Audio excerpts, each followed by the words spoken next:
आप जैसा सोचते हो वैसा ही बनते हो। एक गुरु की भांति महान प्रेरणा। भूमिका विचार की नींव में जीवन है। प्रिय शिष्य, आज मैं तुम्हें एक ऐसा रहस्य बताने आया हूं जो तुम्हारे जीवन की दिशा बदल सकता है। यह रहस्य कोई जादू नहीं, न कोई रहस्यमय मंत्र है। यह तुम्हारे ही भीतर है, तुम्हारी सोच में। जी हाँ, आप जैसा सोचते हो वैसा ही बनते हो। यह कोई कहावत नहीं, यह जीवन का सत्य है। मनुष्य के हर कर्म, हर निर्णय और हर भविष्य की शुरुआत उसी के मन में होती है। जो मन को दिशा देता है वह जीवन को दिशा देता है। एक मन विचारों की भूमि। तुम्हारा मन एक खेत की तरह है और तुम्हारे विचार उसमें बोए गए बीज। यदि तुम उसमें भय, हीनता, आलस्य या क्रोध बोओगे तो जीवन में निराशा, असफलता और अशांति उपजेगी। पर यदि तुम उसमें विश्वास, साहस, सेवा और सफलता के बीज डालो तो जीवन में चमत्कार जन्म लेगा। जैसा बीज वैसा वृक्ष, जैसा विचार वैसा जीवन। इसलिए मैं तुमसे कहता हूं, अपने विचारों की रक्षा करो जैसे कोई योद्धा अपने राज्य की रक्षा करता है। 2. सोच बनाती है संकल्प, संकल्प बनाता है चरित्र। प्रिय शिष्य, तुम्हारी सोच ही तुम्हारे संकल्पों की जननी है। जो व्यक्ति मन में सोचता है मैं कुछ नहीं कर सकता, वह अपने पांवों को जंजीर से बांध लेता है। लेकिन जो सोचता है मैं बदल सकता हूं, मैं बना हूं कुछ बड़ा करने के लिए, वह संकल्प की तलवार उठाकर जीवन की कठिनाइयों पर वार करता है।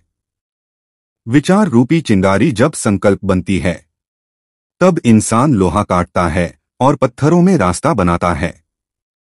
3. सोच से बड़ा कोई भाग्य नहीं।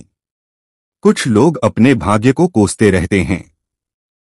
कहते हैं मेरे पास पैसे नहीं हैं, मेरे हालात अच्छे नहीं हैं, मुझे मौका नहीं मिला। लेकिन अगर सोच में ताकत हो तो तूफान भी नाव को डुबो नहीं सकते।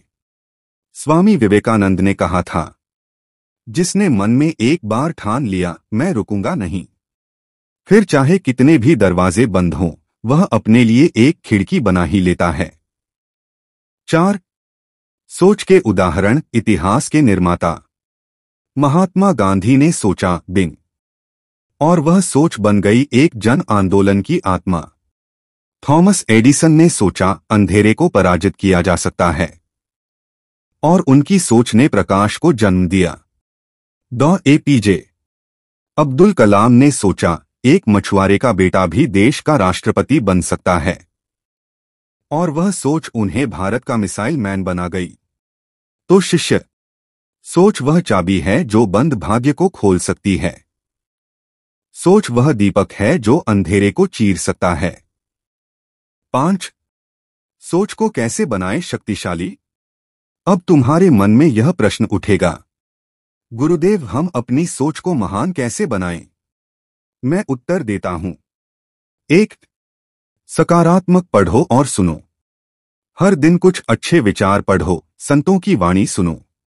तुम जैसा ग्रहण करोगे वैसा सोचोगे। 2. ध्यान और आत्मनिरीक्षण करो। हर दिन कुछ समय चुप बैठो, अपने भीतर झांको। शांत मन से उठे विचार दिव्यता के स्रोत होते हैं। 3. संगति सुधारो। सत्संग में रहो। उन लोगों से मिलो जो तुम्हें प्रेरणा दें, जो तुम्हारी उड़ान में सहायक हों। 4. सेवा करो। जब तुम दूसरों के लिए सोचते हो तब तुम अपने सोच को विस्तृत करते हो। संकीर्ण सोच कभी महानता को जन्म नहीं देती। 5. हर असफलता से सीखो। सोचो नहीं कि हार गई, सोचो कि एक नया पाठ मिला। निष्कर्ष, तुम ईश्वर की रचना हो, सोचो उसी भव्यता से। हे शिष्य, तू कोई साधारण आत्मा नहीं है। तेरे भीतर वह शक्ति है जो पर्वतों को हिला सकती है, जो दिशा को मोड़ सकती है और जो अंधकार को भेद सकती है। लेकिन यह शक्ति तभी जागेगी जब तू सोच में, विचार में, विश्वास में बड़ा बनेगा। तू जैसा सोचता है वैसा ही जीवन बन जाता है। सोच को उच्च बना। और जीवन को दिव्यता से भर दे। तो उठो, आज से ही अपने सोच को राजसी बना दो। हर सुबह कहो, मैं सक्षम हूं, मैं योग्य हूं, मैं ईश्वर की महान रचना हूं और मैं वैसा ही बनूंगा जैसा मैं सोचता हूं। तुम्हारा पथदर्शक। एक गुरु की वाणी में शुद्ध प्रेम और प्रेरणा।